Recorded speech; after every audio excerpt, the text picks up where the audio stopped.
Time to get a new jacket out and head to the 4th Arrondissement of Paris. And when I say new jacket, I mean it's an old jacket. Oh man, this is all torn up. But I did a very adult thing this year. Dry cleaning my winter jackets before putting them away. So they come out fresh and clean.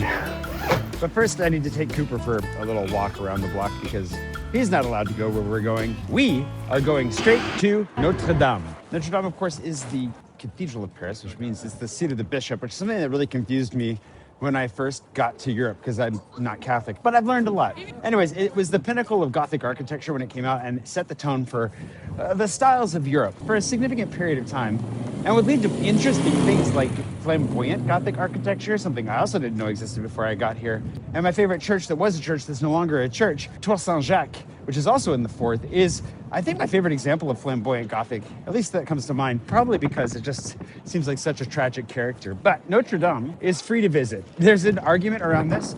I didn't realize how controversial this was. There are a lot of people that say that it shouldn't be free because it costs so much to maintain. They should be charging people, especially because it's the most visited site in the world. Historically, it used to be at least. Who knows if it is anymore because they just opened it back up. But you can see that, like, even if they charge like $2 to get in, they'd at least cover some cost, right? It's a very, very busy place. I did look at getting tickets to get in at like a timed entry. They only had 3 available days over the next month and not when I was trying to get in. So figured I'd just come line up and see what happened. And honestly, it doesn't look that bad. This line usually moves really quickly, so I'm not too worried about it. But classic reminder, gentlemen, no hats inside, which is kind of cruel for how cold it is and how little hair I have on top of my head. But you know what? It took exactly 4 minutes to get through that. Not so bad.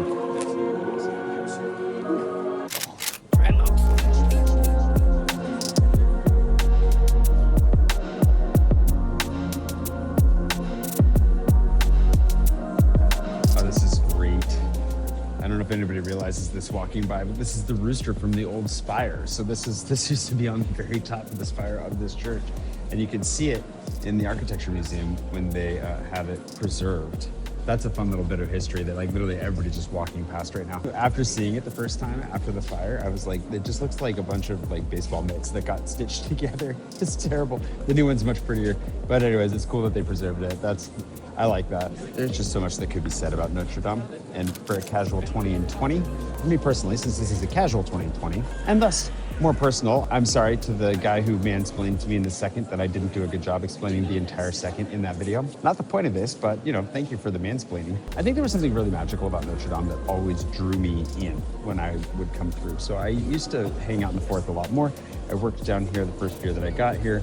And I would just come in because it's free and it's right here. And it's so iconic and so central to the experience of being in Paris, central to France in history in so many different ways. And so I've spent a lot of time in here. And when the fire hit, I was genuinely really upset. Like, it was really hard to watch. And it was really hard to imagine Paris without this cathedral. However you end up feeling about the religion, the politics, the history that comes with it, because it's very complicated, it still is a magical place to be in so many ways. I mean, just look at these vaulted ceilings, the stained glass, and they did such a good job restoring everything. The artwork in here looks so beautiful. It's really funny to me that the station, I think this is the Stations of the Cross, again, not Catholic. It's funny to me how they restored this and it already looks super dusty. It's always been the dustiest thing in here, I feel like. And the grunge of Notre Dame is something that I actually do miss. Like, I really love the old smell of it, but it is really nice to come back in here and just be able to walk through. And I'm grateful that they put it back together and that it's here. Okay, we have to be quiet again now because they're about to start mass. So.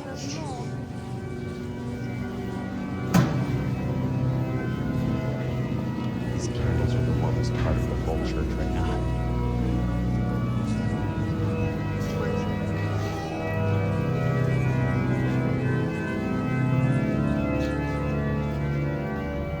Two observations, one old and one new. The old one is that I really like the modern touches. I didn't realize, again, how much controversy can you have in a single church? I don't know. I pointed out when I first got in there how much I really liked the new holy water and altar designs, like very sleek and modern and beautiful, I think. Along with the new pews, I think they're really nice touches. They look really good. And especially the holy water, the way that it glistens when you walk around it, it looks really cool. That really upset some people, I guess. The new observation is on the north side of the church.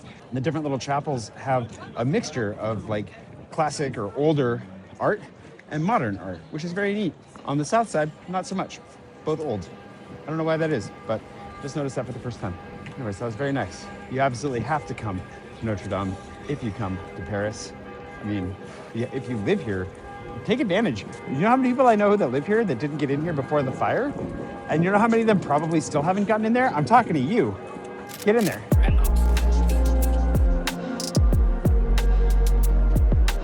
Fourth is also the home of Hôtel de Ville, the hotel of town, the city hotel. This used to confuse me so much because the word hotel in French doesn't mean hotel like it does in English. In English, a hotel pretty much exclusively means a building in which there are rooms you can rent to sleep in.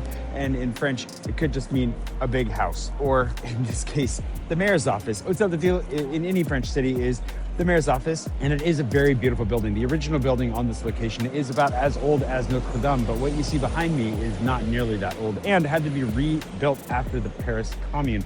Beautiful, if inaccessible in general to the population, which somebody mentioned yesterday that I went to the second and was in Passage des Panoramas and didn't mention the 2 Space Invaders inside of it. So in honor of the fact that I probably should be talking about Space Invaders, at least as an homage to my original 2020 as much as anything, there are 2 Space Invaders in Hôtel de Ville that I don't have yet because they're all the way inside. And there was an exposition where I could have gotten them and I missed it because I thought that it would be available when it wasn't later. Lesson learned, get your invaders while they're hot. So anyways, if you make it all the way in there for whatever reason, flash them for me. And Madame Hidalgo, if you ever see this video, please invite me in for anything you want, just so long as I can get those invaders while I'm there.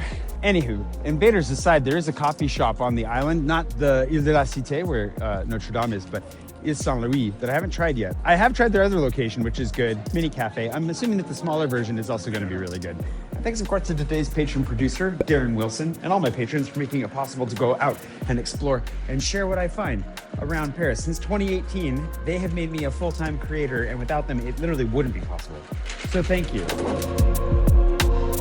I think most people know that there are 2 islands in Paris. Did you know there used to be 3 islands in Paris? That's another story. But behind me is Ile de la Cité, which is where Notre Dame is. But we're not going to stay there for coffee or basically anything because the area immediately around it is either tourist traps or the police prefecture. And I spent enough time there as I was in the process of keeping my visa afloat. We don't need to go back there, hopefully, ever again. If you go past that and to where Saint-Chapelle is, that's where you end up back in the first. So a little bit of the island is in the first, but the rest of both islands are in the fourth. And we're gonna go just across the way here, get ourselves a little coffee and see if it's a spot that I might recommend to you in the future.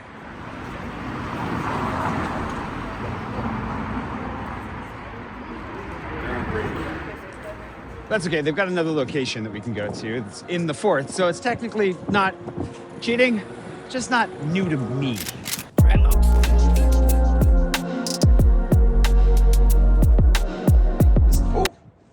This little cinnamon bun is nice. It would be nice if they warmed it up. Mini Cafe's got quite the selection of random cookies.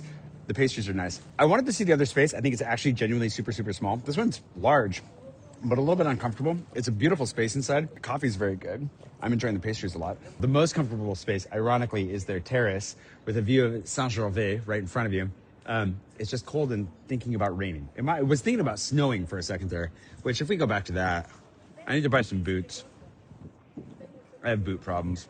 But this is so gooey in the middle.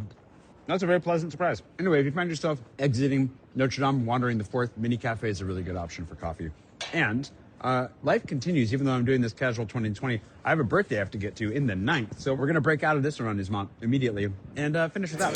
Cheers! Not too spicy, but